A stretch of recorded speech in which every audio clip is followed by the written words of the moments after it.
किसान अपनी फसल वो देश के किसी भी बाजार में अपनी मनचाही कीमत पर बेच सकेगा। जो काम कभी बिहार ने करके दिखाया था, आज देश उस रास्ते पर चल पड़ा है। बिहार का मुख्यमंत्री बनने के बाद अपने शुरुआती वर्षों में ही नीतीश जी ने बिहार में इस कानून को हटा दिया था। अब नए प्रावधान लागू होने के कारण किसान अपनी फसल वो देश के किसी भी बाजार में अपनी मनचाही कीमत पर बेच सकेगा।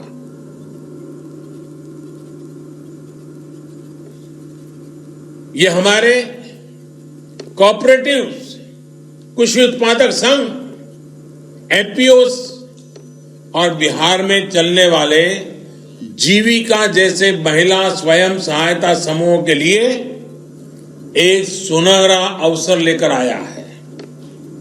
साथियों, नीतीश जी भी इस कार्यक्रम में मौजूद है। वो भली भांति समझते हैं कि एपीएमसी एक्ट से किसानों का क्या क्या नुकसान होता रहा है।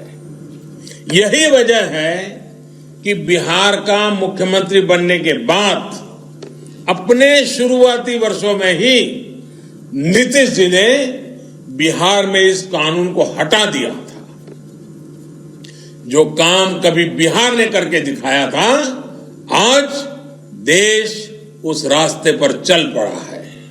साथियों, किसानों के लिए जितना एनडीए शासन में पिछले 6 वर्षों में किया गया है, उतना पहले कभी नहीं किया गया। किसानों को होने वाली एक एक परेशानी को समझते हुए, एक एक दिक्कत को दूर करने के लिए हमारी सरकार ने निरंतर प्रयास किया है। देश के किसानों को बीज खरीदने में, खाद खरीदने में, अपनी छोटी छोटी जरूरतों को पूरा करने के लिए किसी से कर्ज न लेना पड़े, इसके लिए ही प्रधानमंत्री किसान कल्याण योजना शुरू की गई थी। इस योजना के तहत अब तक देश के 10 करोड़ किसानों के खाते में करीब करीब 1 लाख करोड़ रुपए, 1 लाख करोड़ रुपए सीधे किसानों के खाते में ट्रांसफर किए जा चुके हैं। कोई बिचौलिया नहीं।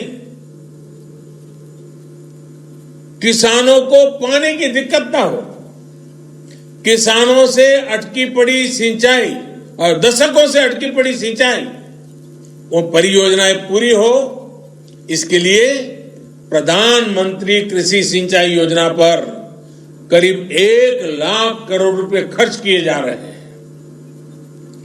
वो यूरिया जिसके लिए लंबी लंबी लाइनें लगती थी, जो किसानों के खेत में कम और फैक्ट्रियों में ज्यादा आसानी से पहुंच जाता था, अब उसकी 100% नीम कोटिंग की जा रही है।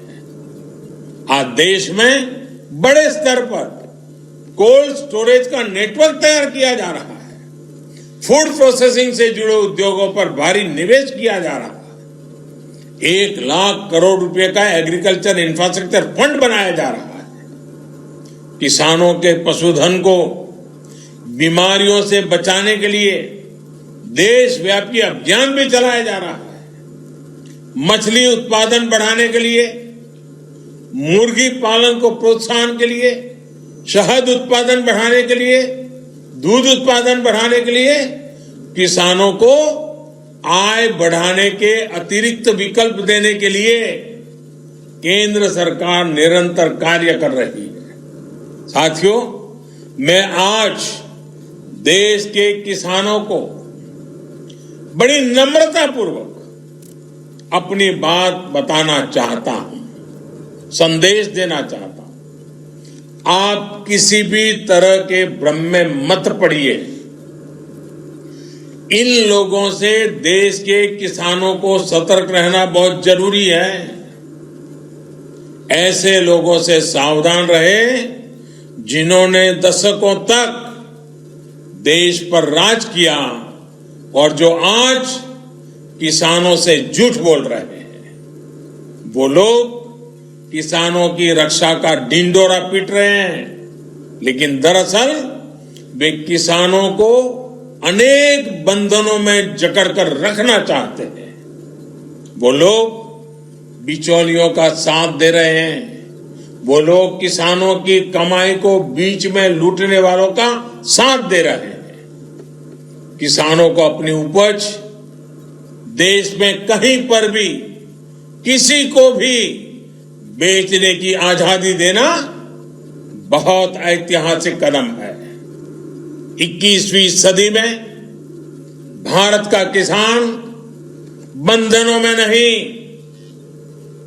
भारत का किसान खुल करके खेती करेगा, जहां मन आएगा अपनी उपज बेचेगा, जहां ज्यादा पैसा मिलेगा वहां बेचेगा, किसी बिचौलिए का मोहताज नहीं रहेगा और अपनी उपज, अपनी आय भी बढ़ाएगा।